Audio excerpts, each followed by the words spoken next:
दोस्तों स्वागत है आपका बिहार न्यूज में। दोस्तों मैं हूं फिरदौस गनी और आप देख रहे हैं केटीवी लाइव। दोस्तों आज हो चुका है 7 अक्टूबर 2022। तो आज की बिहार की टॉप न्यूज़ लेकर आए हैं आपके लिए। दोस्तों वीडियो स्टार्ट करने से पहले आपसे एक रिक्वेस्ट है, अगर आप नए आए हैं इस चैनल पर तो फिर चैनल को सब्सक्राइब करके बेल आइकन को प्रेस कर दीजिए और साथ में वीडियो को लाइक कर दीजिए, अपने दोस्तों के साथ शेयर भी कीजिए। तो चलिए दोस्तों स्टार्ट करते हैं आज की बिहार की टॉप न्यूज़। दोस्तों आज बिहार न्यूज में सबसे पहले बात करते हैं कि बिहार की सियासत से बड़ी खबर सामने आ रही है। चर्चा है कि आरजेडी के प्रदेश अध्यक्ष जगदानंद सिंह अपने पद से इस्तीफा दे सकते हैं। बताया जा रहा है कि जगदानंद सिंह अपने बेटे और पूर्व कृषि मंत्री सुधाकर सिंह की राह पर चलते हुए प्रदेश अध्यक्ष के पद से इस्तीफा दे सकते हैं। हाल ही में आरजेडी कोटे से कृषि मंत्री सुधाकर सिंह ने इस्तीफा दिया है, जहाँ संभावना है कि आज जगदानंद सिंह दिल्ली के लिए रवाना हो जाएंगे। जब बताया जा रहा है कि कल दोपहर बाद उनकी लालू प्रसाद यादव से मुलाकात होगी और इस दौरान वे अपने पद से इस्तीफा की पेशकश कर सकते हैं। हालांकि जगदानंद सिंह ने इस्तीफे को लेकर के खुल करके कुछ भी नहीं कहा है। बताया जा रहा है कि जगदानंद सिंह अपने पुत्र सुधाकर सिंह के मंत्री पद के इस्तीफे के बाद ये कदम उठा सकते हैं, लेकिन कोई भी फैसला लेने से पहले जगदानंद सिंह पार्टी सुप्रीमो लालू प्रसाद यादव से विमर्श करेंगे। हाल ही में पूर्व कृषि मंत्री सुधाकर सिंह के इस्तीफे के बाद भी जगदानंद सिंह खुल करके सामने आए थे। तो दोस्तों बात करते हैं कि बिहार में मानसून जाते जाते एक बार फिर से लौटता दिख रहा है। जहां मौसम विभाग ने भारी बारिश का अलर्ट जारी किया है, वहीं नेपाल के जलग्रहण क्षेत्र में पिछले 2 दिनों से हो रही भारी बारिश ने गंडक नदी में उफान ला दिया है, जिस कारण गंडक बैराज के 36 फाटकों को खोल दिया गया है। जल संसाधन विभाग से मिली जानकारी के अनुसार बारिश के कारण गंडक नदी में भारी दबाव के देखते हुए बैराज से जुड़े हुए सभी नहरों में भी पानी का सप्लाई बंद कर दिया है। विभाग के अधिकारियों ने बताया है कि बुधवार रात बैराज में 2,10,000 क्यूसेक पानी था, जो गुरुवार बढ़कर के 2,93,000 पर पहुंच गया, जिसे डिस्चार्ज किया गया है। साथ ही नेपाल में बारिश के कारण जल स्तर में अब भी लगातार बढ़ोतरी दर्ज की जा रही है, जिसे बैराज से लगातार डिस्चार्ज किया जा रहा है। इधर मौसम विभाग द्वारा बिहार के साथ ही नेपाल के पहाड़ी और तराई क्षेत्र में आगामी 14 अक्टूबर तक मध्यम से लेकर के तेज बारिश होने का अनुमान जताया गया है, जिसके गंडक नदी के जलस्तर में बढ़ोतरी होने से इनकार नहीं किया जा सकता है। ऐसा अनुमान है कि मौसम की स्थिति ऐसा ही बना रहे तो फिर नदी के निचले इलाकों में बाढ़ के खतरे से इनकार नहीं किया जा सकता है। वैसे भी जिला प्रशासन के द्वारा गंडक में नाव परिचालन को रोक दिया गया है, साथ ही निचले इलाकों में रहने वाले लोगों को सुरक्षित स्थान पर जाने को कहा गया है। इसके साथ ही गंडक के सभी तटबंधों की सुरक्षा बढ़ा दी गई है। दोस्तों बात करते हैं कि जनसुराज पद यात्रा के तीसरे दिन जमुनिया कैंप में स्थानीय लोगों से प्रशांत किशोर ने जनसंवाद करते हुए विपक्ष और नीतीश कुमार पर बड़ा हमला बोला है। जहां अपने संबोधन में उन्होंने कहा कि किसी से आज तक पैसा नहीं लिए हैं, जहां अब ले रहे हैं। बिहार में बदलाव के लिए उनसे फीस ले रहे हैं, जिसके लिए अब तक काम किया है ताकि ये टेंट लगाया जा सके। मेहनत से अपनी बुद्धि से 10 साल काम किए हैं, दलाली नहीं किए हैं। नीतीश कुमार पर सीधा निशाना साधते हुए उन्होंने कहा कि 2014 में चुनाव हारने के बाद नीतीश कुमार ने दिल्ली आकर के कहा है कि हमारी मदद कीजिए। 2015 में हम लोगों ने उनको जिताने में भी कंधा लगाया। प्रशांत किशोर ने लोगों से कहा है कि अभी 10 से 15 दिन पहले बुला करके नीतीश जी बोले हैं कि हमारे साथ काम कीजिए। हमने कहा कि ये अब नहीं हो सकता है। एक बार जो लोगों को वादा किया है कि 3500 किलोमीटर चल करके गाँव-गाँव में जाकर के लोगों को जगाने का काम करूंगा, एक बार जनबल खड़ा हो गया तो फिर कोई टिकने वाला नहीं है। लिख कर ले लीजिए। भाजपा को आड़े हाथों लेते हुए उन्होंने कहा कि 2 गुजराती देश चला रहे हैं। बिहार के मजदूर गुजरात में जाकर के मजदूरी कर रहे हैं। हमने सोचा है कि बिहार में ऐसी ही व्यवस्था करें ताकि यहाँ के युवकों को दूसरे प्रदेशों में मजदूरी करने नहीं जाना पड़े।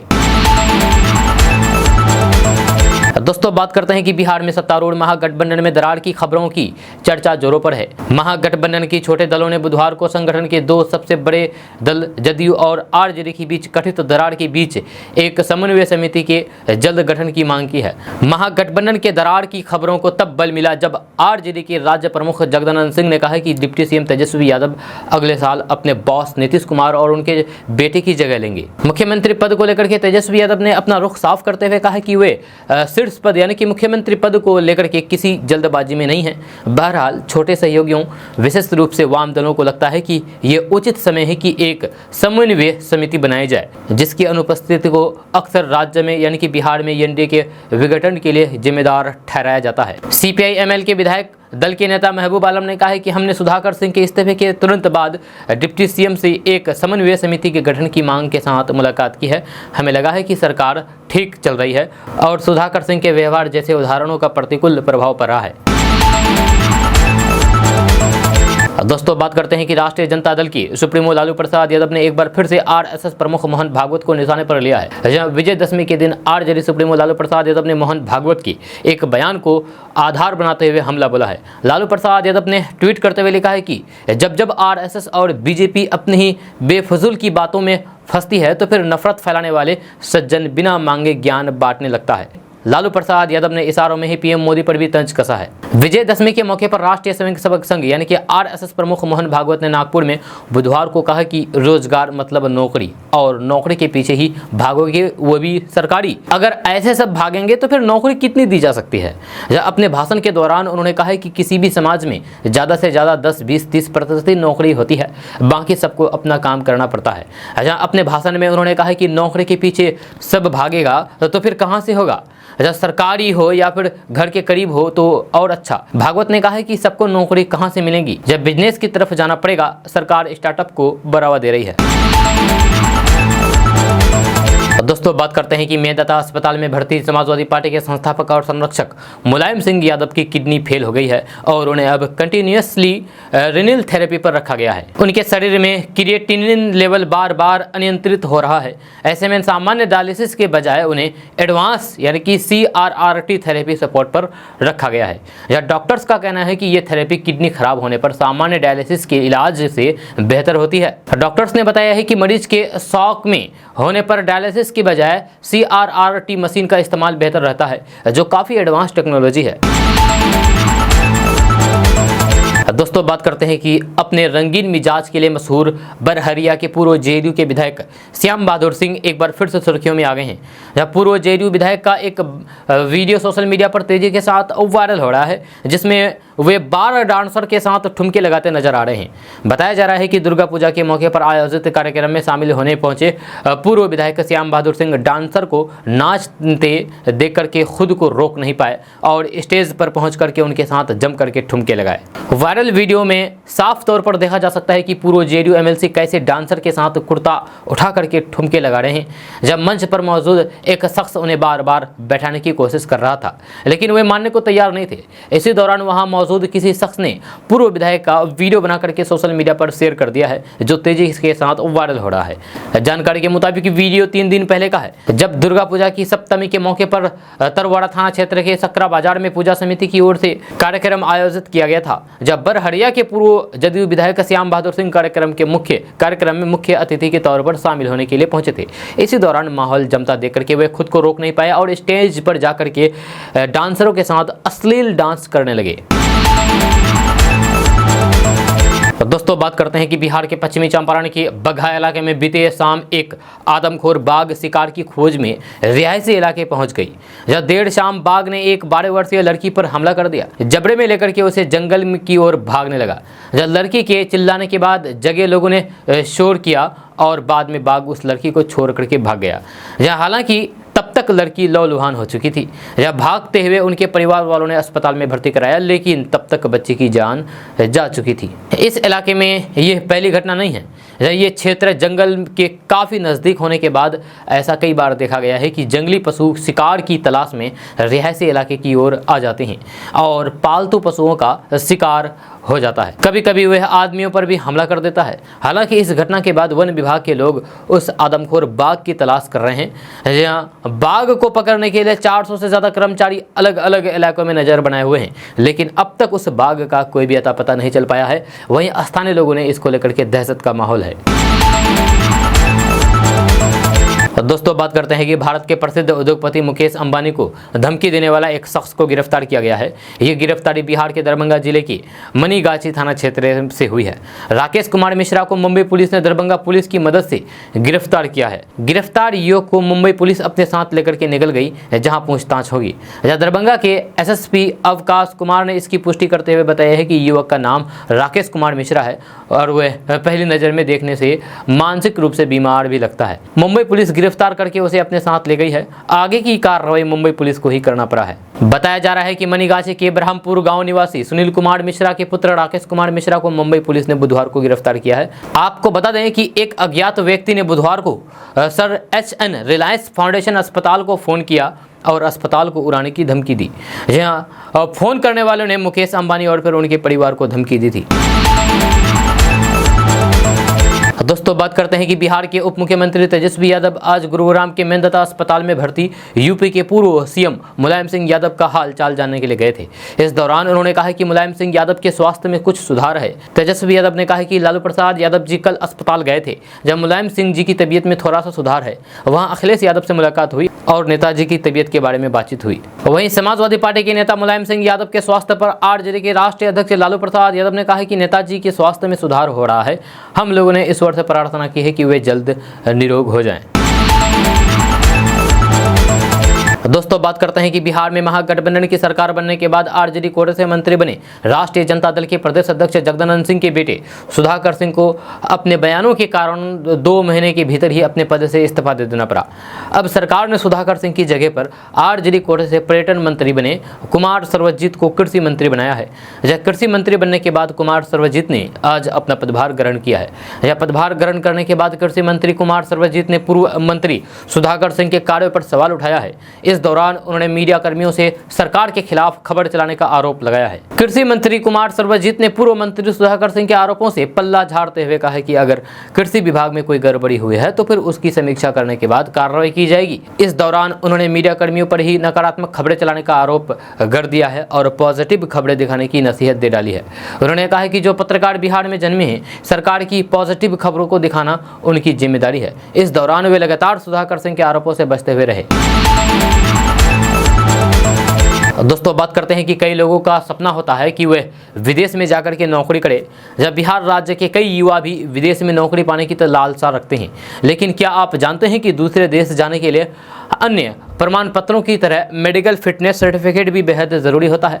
बहरहाल बिहार राज्य के लोगों के लिए राहत की खबर है। दरअसल अब विदेश जाने के इच्छुक बिहार के लोगों को मेडिकल फिटनेस सर्टिफिकेट बनवाने के लिए मुंबई या फिर कोलकाता जैसे शहरों में जाने की कोई ज़रूरत नहीं पड़ेगी और न ही दलालों को पैसा देने के लिए मजबूर होना पड़ेगा।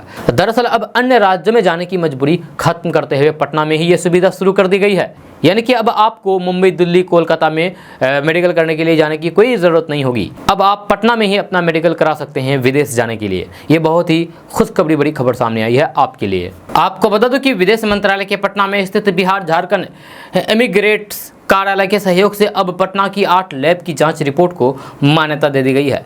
अधिकारियों के मुताबिक अभी तक बिहार के लोगों को विदेश जाने के लिए मेडिकल फिटनेस सर्टिफिकेट के लिए अन्य राज्यों में जाना पड़ता था। इस दौरान उन्हें वहां सप्ताह भर तक रुकना पड़ता था। साथ ही एजेंटों को भी मुंह मांगा पैसा देने के लिए मजबूर होना पड़ता था। लेकिन अब ये पटना की 8 लैब में ये सुविधा शुरू हो गई है। दोस्तों बात करते हैं कि बिहार में 10 और 20 अक्टूबर को होने वाले नगर पालिका चुनाव कैंसिल हो गए हैं। जब पटना हाईकोर्ट के आदेश के बाद बिहार निर्वाचन आयोग ने यह फैसला लिया है। अब चुनाव की नई तारीख जारी कर दी जाएगी। कहा जा रहा है कि बिहार सरकार ने चुनाव में आरक्षण से जुड़े नियमों का पालन नहीं किया था। जब मामले को लेकर के पटना हाईकोर्ट ने राज्य निर्वाचन आयोग को फटकार भी लगाई थी। दरअसल सुप्रीम कोर्ट ने 2010 में पिछड़ों के आरक्षण से जुड़े ट्रिपल टेस्ट करने का आदेश दिया था। इसमें किसी भी राज्य को कोई छूट नहीं दी गई, लेकिन बिहार सरकार ने इसका पालन नहीं किया। बिना ट्रिपल टेस्ट के ही पिछड़े वर्गों को आरक्षण दे दिया गया। इसके बाद बिहार सरकार से सुनील कुमार ने सुप्रीम कोर्ट में रिट याचिका दायर की। जब सुप्रीम कोर्ट के ही फैसले के खिलाफ याचिका दायर हुई। सुप्रीम कोर्ट के आदेश पर मामले की सुनवाई हाईकोर्ट में हुई। 29 सितंबर को आखिरी सुनवाई हुई और 4 अक्टूबर को फैसला सुनाया गया। दोस्तों बात करते हैं कि बिहार सरकार ने जमीन और रजिस्ट्री से जुड़े हुए दस्तावेजों को लेकर के नया आदेश जारी कर दिया है। सरकार में मद्य निषेध, उत्पाद और निबंधन विभाग के अपर सचिव के पाठक ने नोटिफिकेशन जारी करके कहा है कि अब से आम लोगों को अपनी जमीन और रजिस्ट्री से संबंधित कागजात की कॉपी लेने के लिए ज़्यादा पैसे चुकाने होंगे। सरकार के इस फैसले के बाद अब निबंधन कार्यालय में पड़े दस्तावेजों को ढूंढना और उन्हें पढ़ना पहले से अधिक महंगा हो गया है। इसके लिए लोग अपने दस्तावेज हासिल करने के लिए विभाग में आवेदन देकर के एक मुफ्त राशि का भुगतान कर सकते हैं। इस फैसले के बाद से अब दस्तावेज देखने और फिर खोजने के लिए राशि भुगतान की प्रक्रिया सरल हो गई है। रिपोर्ट के मुताबिक अब लोग मात्र 100 रुपए देकर के अपने कागजात देख सकते हैं। दस्तावेज हासिल करने के लिए 1000 रुपए तक का भुगतान करना होगा। इसके लिए विभाग ने विशेष लोगों की नियुक्ति भी की है। अब कोई भी पैसे का भुगतान करके कागजात की कॉपी भी बनवा सकता है और उसे साथ ही अपने साथ ले भी जा सकता है। इसके लिए भुगतान करना होगा। पहले इसकी दर 20 रुपए थी, लेकिन अब इसे बढ़ा करके 100, 500 और 1000 रुपये कर दिया है।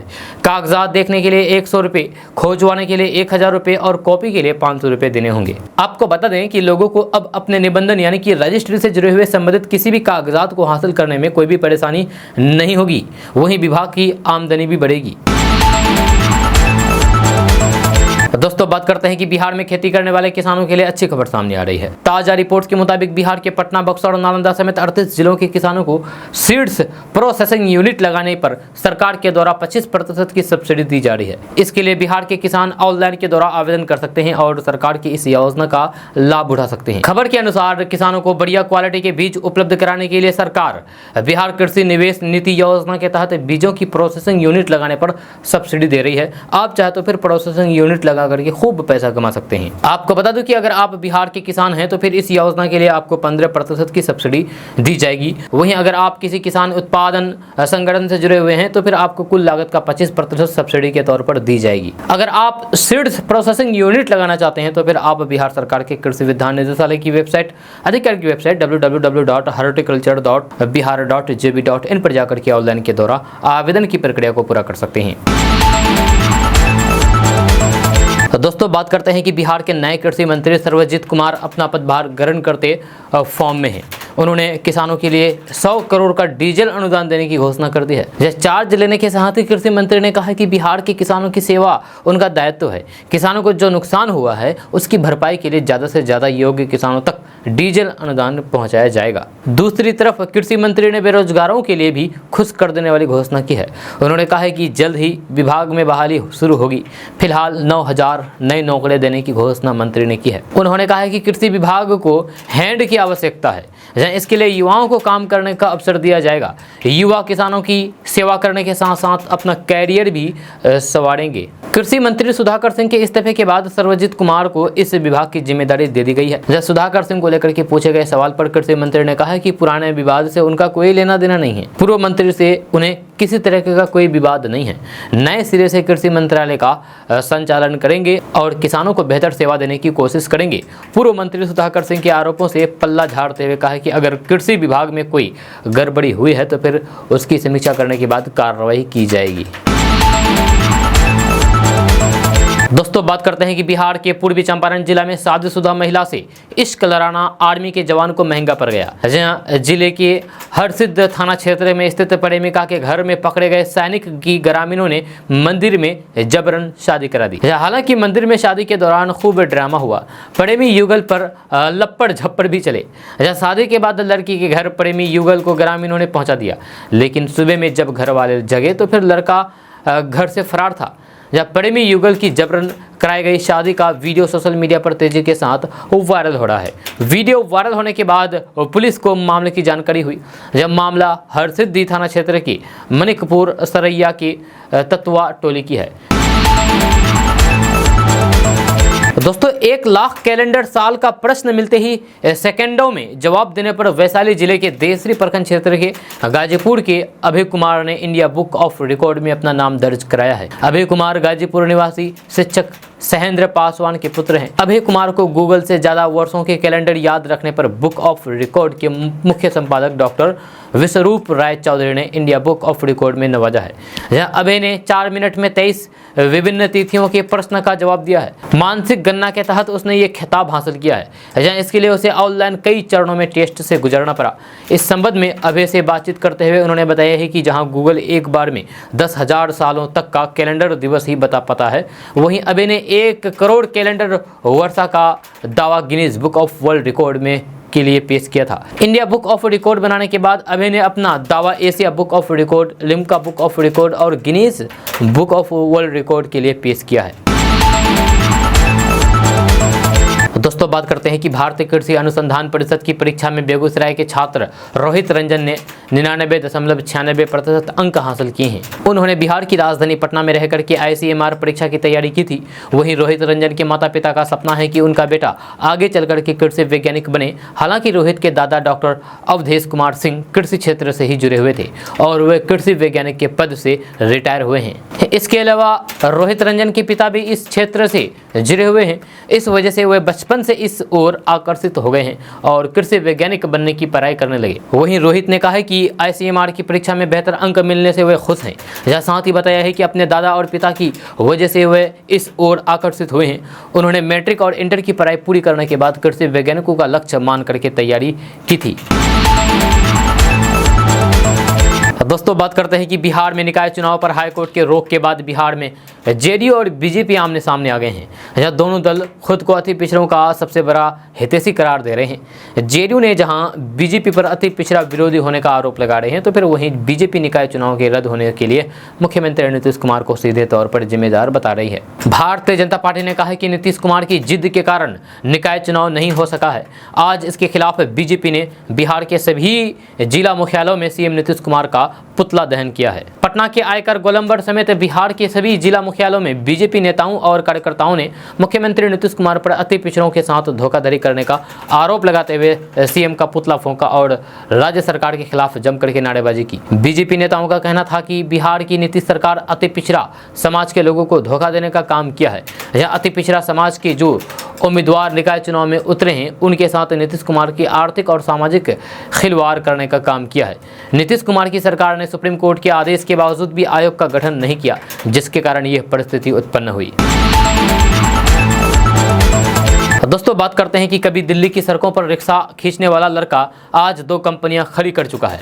दोनों कंपनियों के जरिए वे कई 100 लोगों को रोजगार दे रहे हैं और देश के हजारों लाखों लोग उसे जानने लगे हैं। ये कहानी है बिहार के एक गांव के बेहद गरीब परिवार में पैदा हुए लड़के की, जिसे कभी चपरासी की जॉब से भी रिजेक्ट कर दिया गया था। इस युवक का नाम है दिलखुश कुमार। यह दिलखुश आर्यागो नाम की कंपनी के फाउंडर और मैनेजिंग डायरेक्टर हैं। इसके बाद उन्होंने रोडबाज कंपनी की स्थापना की, जिसके जरिए बिहार में सस्ते रेट में कैब सर्विस देते हैं। दिलखुश कभी दिल्ली में कार ड्राइवर की नौकरी करने आए थे।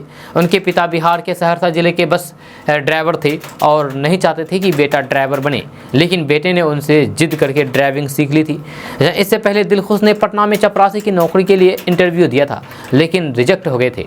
जब फिर वे नौकरी की तलाश में दिल्ली पहुँच गए। दिल्ली के कार मालिकों ने उन्हें ड्राइवर की नौकरी देने से ये कहते हुए मना कर दिया है कि उन्हें यहाँ की सड़कों और फिर ट्रैफिक नियमों की जानकारी नहीं है। ऐसे में उन्हें कार देना मुनाफे का सौदा नहीं रहेगा। तब स्मार्टफोन और गूगल मैप सर्विस आज की तरह लोकप्रिय नहीं थी। 18 साल के दिलखुश ने तब तय किया है कि कुछ दिन वे पैदल वाली ही रिक्शा ही चलाएंगे। उन्हें पता चला है कि 25 रुपये में दिन भर के लिए रिक्शा मिल जाती थी। फिर शरीर से दुबला पतला लड़का दिल्ली की सड़कों पर रिक्शा चलाने लगा। लेकिन अब 29 साल के हो चुके दिलखुश बिहार में 2 कैब कंपनियां स्थापित कर चुके हैं।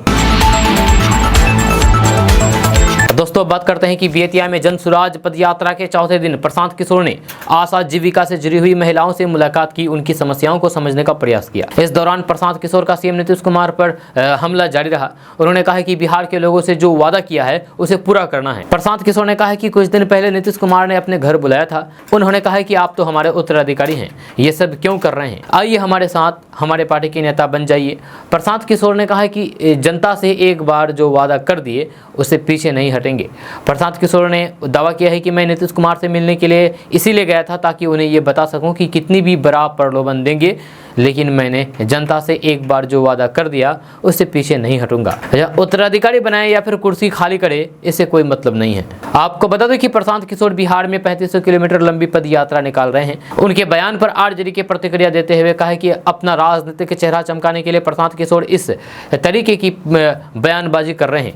RJD के प्रवक्ता विजय प्रकाश ने कहा कि प्रशांत किशोर के इस तरह के बयान देने का मतलब साफ है कि वे राजनीति में अपना चेहरा चमकाना चाह रहे हैं।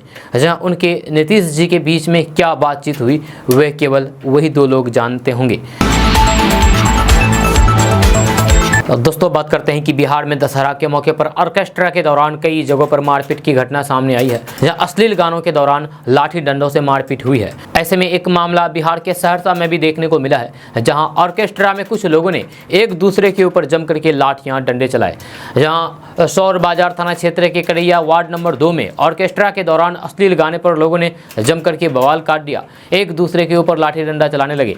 किसी को कुछ समझ में नहीं आ रहा था कि आखिर करे तो करे क्या। हालांकि किसी के घायल होने की सूचना नहीं है, न ही पुलिस मौके पर पहुंचने की सूचना है। दोस्तों बात करते हैं कि बिहार के छपरा में बेखौफ अपराधियों ने एक बार फिर से बड़ी वारदात को अंजाम दिया है। यहां बाजार समिति में स्थित दुधही पुल के पास अमेजन ऑफिस में 2 बाइक सवार अपराधी हेलमेट पहन करके पहुंचे और वहां मौजूद कैशियर के पैर में गोली मार दी और कार्यालय से बैग लेकर के फरार हो गए। पुलिस इस मामले की जांच में जुटी हुई है कि कितनी रकम की लूटपाट हुई है। जी हाँ, ये मामला छपरा के अमेजन कार्यालय का है, जहां पर 2 बाइक सवार अपराधी आए और बिना हेलमेट उतारे ही ऑफिस में घुस गए। बेखौफ अपराधियों ने दिन दहाड़े अमेजन कार्यालय में घुस करके उसके कर्मचारी को गोली मार दी और 12 लाख रुपए लूट करके फरार हो गए। अपराधियों की गोली से टीम लीडर रुपेश कुमार गंभीर रूप से जख्मी हो गया है, घायल हो गया है, जिसे प्राथमिक उपचार के बाद बेहतर चिकित्सा के लिए पीएमसीएच रेफर कर दिया गया है।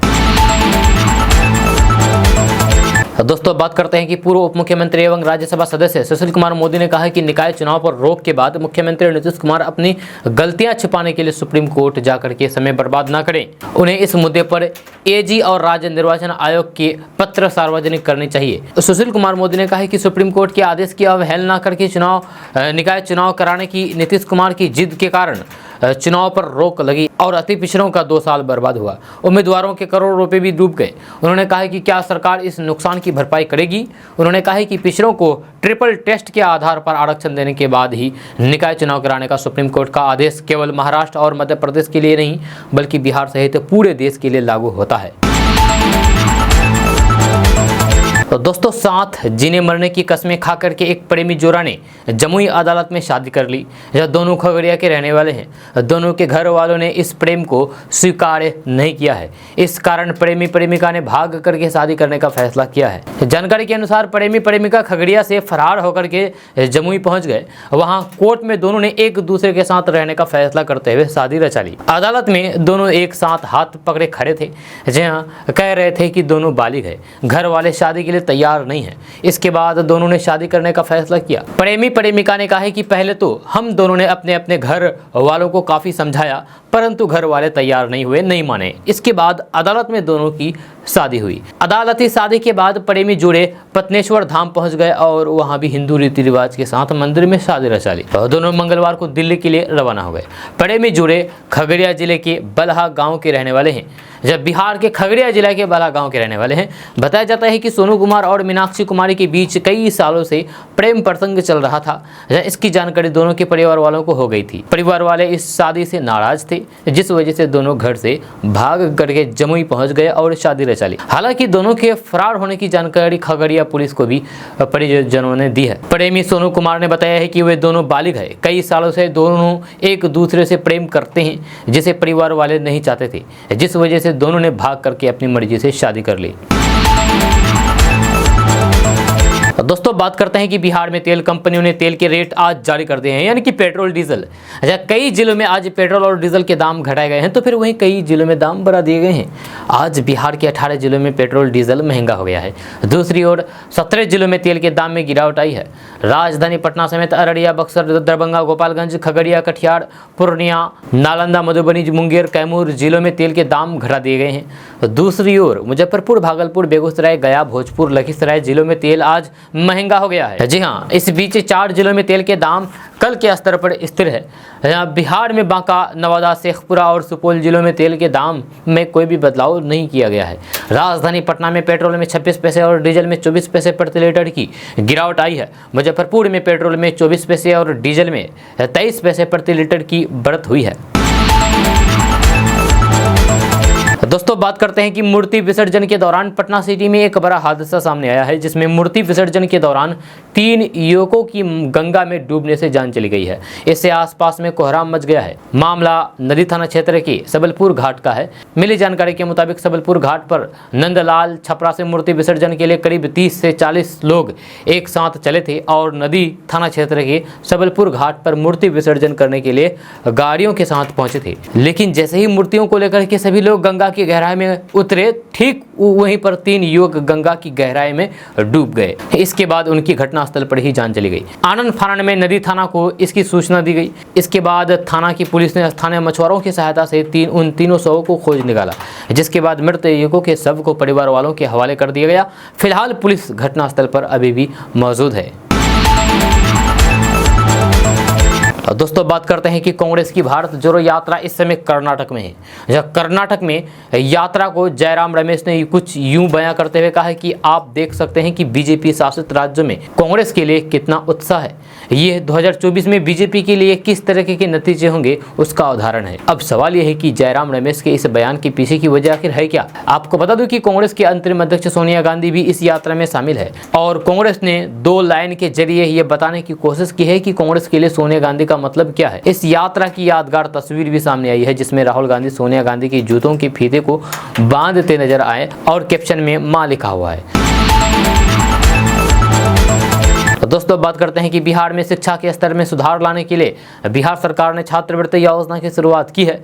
ये योजना उन छात्रों के लिए है जो कोई कोर्स करना चाहते हैं लेकिन उनके घर की आर्थिक स्थिति सही नहीं होने की वजह से या तो फिर कॉलेज की फीस जमा ज़्यादा होने की वजह से वो पढ़ाई पूरी नहीं कर पाते हैं। योजना का उद्देश्य उन छात्रों को आर्थिक सहायता देना है जो SC, OBC, ST वर्ग से संबंधित है। अगर आप इस योजना का लाभ लेना चाहते हैं तो आपको बता दूं कि इस योजना के लिए आवेदन करने वाला उम्मीदवार बिहार का अस्थायी निवासी होना चाहिए। इसके साथ ही 10वीं पास छात्र इस योजना के लिए आवेदन कर सकते हैं। इसके अलावा 12वीं क्लास के छात्र भी इस योजना के लिए आवेदन के लिए पात्र होंगे। इसके अलावा कॉलेज में एडमिशन लेने या फिर UG, PG फाइनल ईयर करने वाले छात्र भी इस योजना के पात्र होंगे, वो भी इस योजना का लाभ ले सकते हैं। OBC, SC, ST वर्ग के विद्यार्थी छात्रवृत्ति योजना के पात्र होंगे। इस योजना में आवेदन करने के लिए वेबसाइट की अगर बात की जाए तो वेबसाइट है ccbnic.in/bihar। इस वेबसाइट पर जाकर के आप इस योजना के लिए आवेदन कर सकते हैं। दोस्तों बात करते हैं कि बिहार के सरकारी अस्पतालों में बायोमेट्रिक अटेंडेंट की व्यवस्था लागू करने के सरकार के फैसले के खिलाफ बिहार के सभी डॉक्टर हड़ताल पर हैं। डॉक्टरों की हड़ताल पर चले जाने से PMCH समेत अन्य सरकारी अस्पतालों में स्वास्थ्य व्यवस्था चरमरा गई है। अलग अलग जिला अस्पतालों में भी हड़ताल का व्यापक असर देखने को मिल रहा है। इलाज के लिए अस्पताल पहुंचे मरीज और उनके परिवार वाले परेशान हैं। हालांकि इमरजेंसी सेवा को हड़ताल से मुक्त रखा गया है। दरअसल बायोमेट्रिक अटेंडेंट्स के विरोध में और 11 सूत्री मांगों के समर्थन में राज्य भर के डॉक्टरों की आज हड़ताल है। बिहार स्वास्थ्य संघ ने कल डॉक्टरों के हड़ताल पर रहने की घोषणा की थी। जहां आज डॉक्टरों ने बिहार के सभी अस्पतालों में OPD सेवा ठप कर दिया। संघ की माने तो पिछले दिनों सरकार ने उनकी मांगों को पूरा करने का आश्वासन दिया था लेकिन उसको लेकर के अब तक कोई निर्णय नहीं लिया गया है। संघ का कहना है कि सरकार उनकी मांगों पर विचार नहीं करती है तो फिर वे अनिश्चितकालीन हड़ताल पर चले जाएंगे। डॉक्टरों की इस हड़ताल का सबसे अधिक असर PMCH में देखने को मिल रहा है। राज्य भर के जिलों में रेफर किए गए मरीज इलाज के लिए PMCH पहुँचते हैं। ऐसे में यहाँ पहुँचने वाले मरीज और उनके परिवार वाले को भारी परेशानी का सामना करना पड़ रहा है। बड़ी संख्या में मरीज PMCH पहुंचे हैं लेकिन OPD में ताला बंद होने की वजह से उनको परेशानी झेलनी पड़ रही है। दोस्तों बात करते हैं कि एग्रीटेक कंपनी देहात किसानों और फिर कृषि से जुड़े हुए लोगों को ऐप आधारित कृषि समाधान उपलब्ध कराती है। कंपनी के अपने वेयर हाउस और फ्रेंचाइजी स्टोर्स भी हैं। ये फर्म अपने सेक्टर में सबसे पुरानी और बड़ी फर्म्स में से हैं। एक छोटे से ऑफिस से शुरू हुए देहात ने अब गुरुग्राम में भी अपना बड़ा ऑफिस बनाया है। इसका हेडक्वार्टर पटना में भी है। कंपनी की इस वित्तीय वर्ष में अनुमानित प्रतिमाह कमाई 230 से 250 करोड़ रुपए है। देहात के 10,000 से ज़्यादा स्टोर 11 शहरों में चल रहे हैं। इसके सह संस्थापक और चीफ एग्जीक्यूटिव 37 वर्षीय शशांक कुमार बताते हैं कि देहात एक फुल स्टैक मॉडल है। इसमें किसानों को कृषि चक्र, मिट्टी की परीक्षण, बुआई, रोपाई और बीज, खाद और कीटनाशकों से संबंधित अनुधानिक जानकारी मिलती है। यहाँ किसानों को कस्टमाइज तरीके से सलाह मिलती है ताकि वे खर्च कम करके उर्वरकों का पूरा लाभ ले सके और मिट्टी की उर्वरक और जल स्तर बरकरार रहे। आप सोच रहे होंगे कि आखिर हम ये कहानी क्यों सुना रहे हैं, तो आपको बता दूं कि शशांक कुमार का बचपन ग्रामीण बिहार में बीता है। या फिर वहां से निकल करके IIT दिल्ली से ग्रेजुएशन किया और 2012 में देहात शुरू करने से पहले एक कास्टलिंग फर्म में काम भी किया। देहात की संस्थापक टीम के 4 सदस्य हैं और सभी IIT और फिर IIM ग्रेजुएट हैं। दोस्तों आज का न्यूज़ बस यहाँ तक। कैसा लगा नीचे कमेंट बॉक्स में कमेंट करके ज़रूर बताइएगा। अगर आप नए आए हैं इस चैनल पर तो फिर चैनल को सब्सक्राइब करके बेल आइकन को प्रेस कर दीजिए और साथ में वीडियो को लाइक कर दीजिए, अपने दोस्तों के साथ शेयर भी कीजिए। तो मिलते हैं फिर नेक्स्ट वीडियो के साथ, तब तक के लिए जय हिंद, जय बिहार।